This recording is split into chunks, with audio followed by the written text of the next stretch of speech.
long differences of opinion, going way, way back. Not only did I oppose NAFTA, I stood on picket lines with workers in opposition to this disastrous trade agreement. Secretary Clinton supported NAFTA.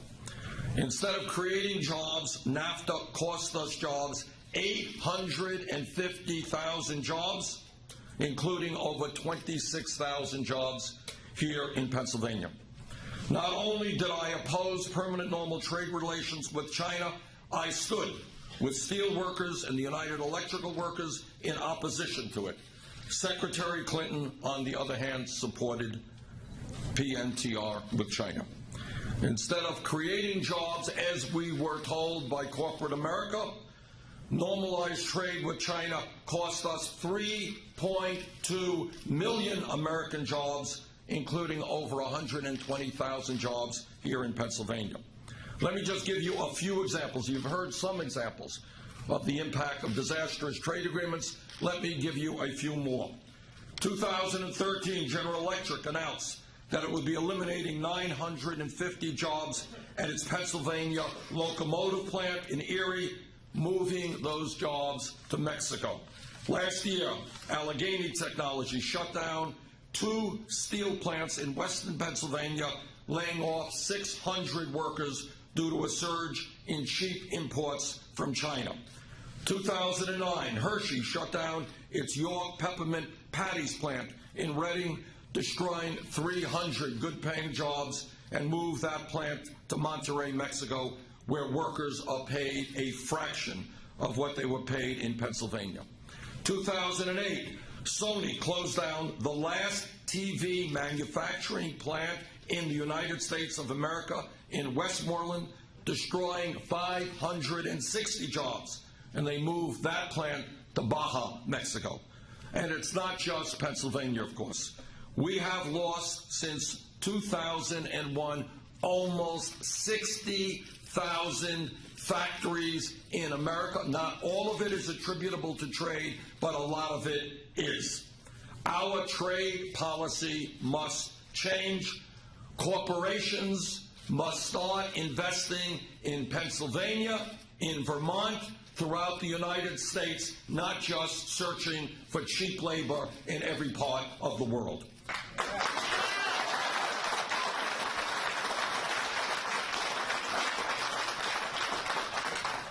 American workers, you talk about free trade. Well, let me tell you, American workers should not be forced to compete with workers in Vietnam who are paid 65 cents an hour, which is what the minimum wage is in Vietnam. American workers should not have to compete with migrant workers, people who are coming into Malaysia who are working as modern-day slaves, people who have had their passports and their wages confiscated and are unable to return home to their native countries. That is not free trade. That is the race to the bottom. And that is why I am helping to lead the opposition in the Senate to the Trans-Pacific Partnership Agreement.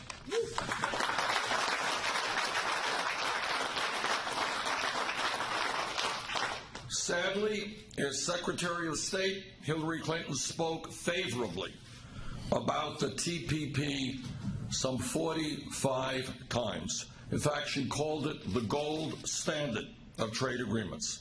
Now she says she has reservations about it, and when a whole lot of people put pressure on her, she decided to oppose it. Well, let me be very clear what I will do if elected president. I will not renegotiate the TPP. I will reject it.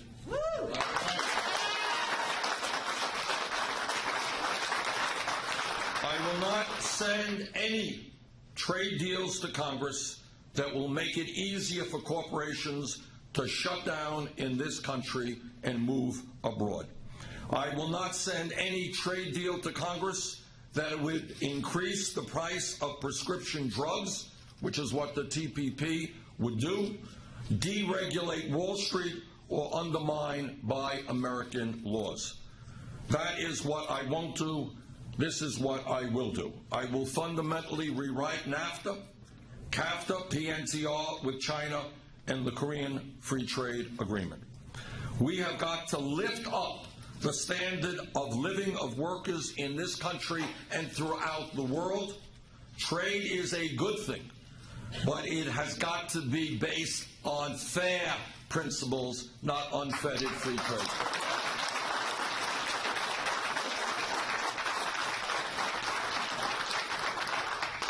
And let me just add a point here, which is not often made. Sometimes when a factory shuts down and hundreds or thousands of workers are thrown out on the street, it is apparent to everybody what a disastrous trade agreement is about. But what is more subtle, what is not often seen, is what we call the race to the bottom. And what that means is that an employer says to a worker, well, listen, you're going to have to pay far more for health care. We're going to have to lower your wages. And if you don't accept that, we're going to move to China or Mexico. Those are your options.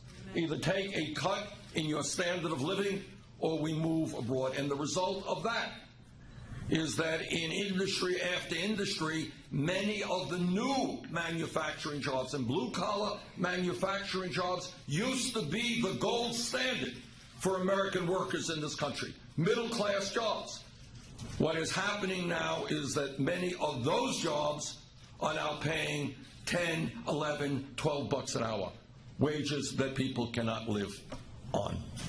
So we have got to take this issue head on. What we have got to do is to say that trade agreements have got to work for these people and their families, not just the CEOs of large corporations.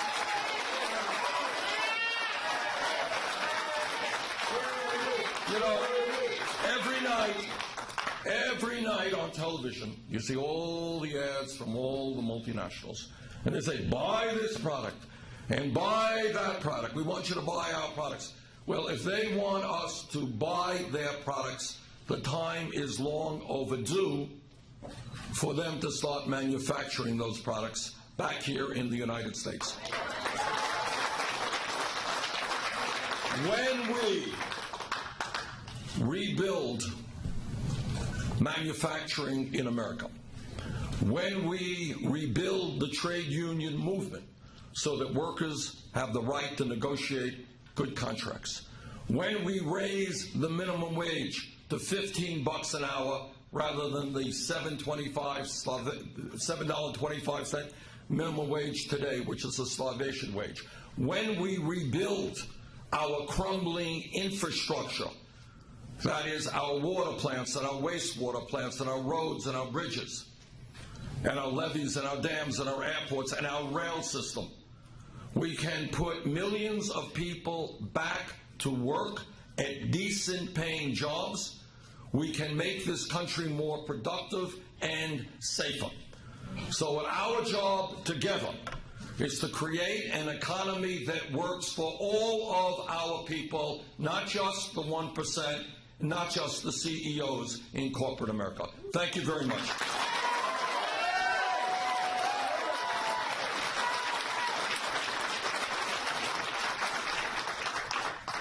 You said that you would work to fundamentally rewrite CAFTA and some of the other previous trade agreements. Yeah. Do you need any specifics that you would work to institute? Well, first of all, I mean, the basic premise is that we are going to have a fair trade rather than unfettered free trade. And what fair trade means is that American workers cannot be forced to compete against people who make pennies an hour. So those types of trade agreements will not be trade agreements that I will ever sign. And in addition to that, you have countries now where American corporations have moved, such as China, where there are virtually no environmental standards. Here in the United States, corporations cannot destroy our air or our water. We have laws to protect the environment. Many of these other countries do not. That is not fair competition. Okay. Senator, you're the largest employer in Western Pennsylvania in PMC Health Systems. Just implemented a $15 an hour raise in to go over the next few years. Is that a step in the right direction? It is a step in the right direction. Here's something, and again, I want to thank, this is, you know, I have a 98% lifetime voting record after 25 years with the AFL-CIO.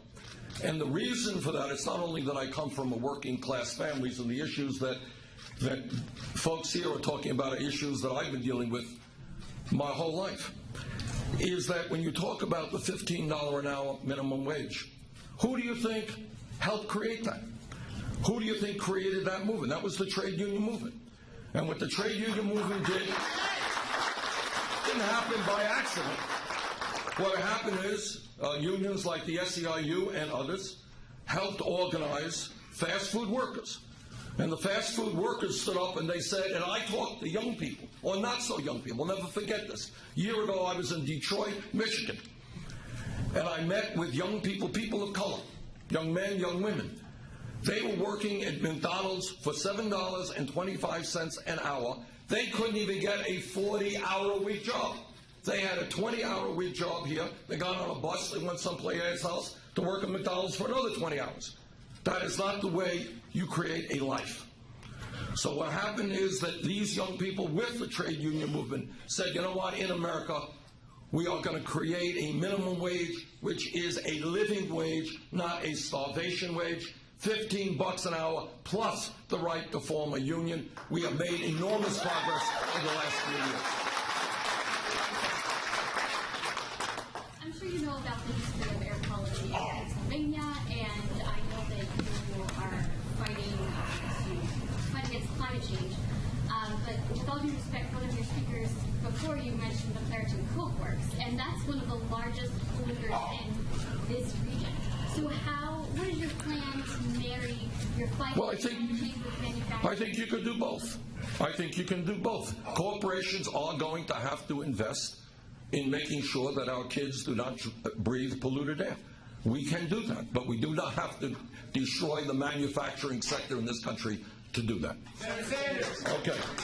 Yeah. A lot of the manufacturing base was basically hollowed out in the 1980s before Nafta and a lot of the trade agreements were imposed. The reasons for that are they have to do with the lack of investment in these technologies.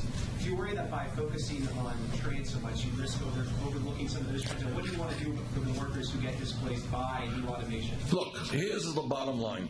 And you're right. I mean, trade, as I've said many times, is not the only factor, but it is a very significant factor, and that's often underestimated.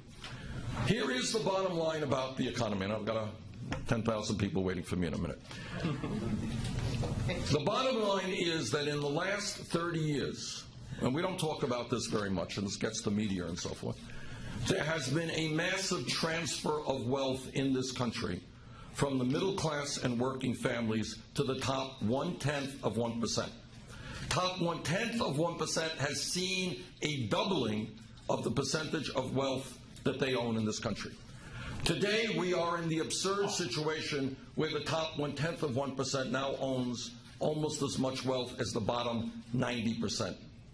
We are in a situation where the American worker today is working longer hours than the people of any other country. The Japanese are very hard workers. We work longer hours than do the people in Japan. And yet 58% of all new income is going to the top 1%. So to answer your question, we have to rethink the economy in a way that says this economy, you know, people like Pope Francis talk about this issue. A moral economy, not an economy based on greed and selfishness, but a moral economy which says that the middle class has a right to exist. Our children have a right to live with security and dignity. We should not have the highest rate of childhood poverty of almost any major country on earth. Those are the issues that we have got to deal with. And once we accept those parameters, yes, of course, we can create an economy that works for all of us. Thank you all very much.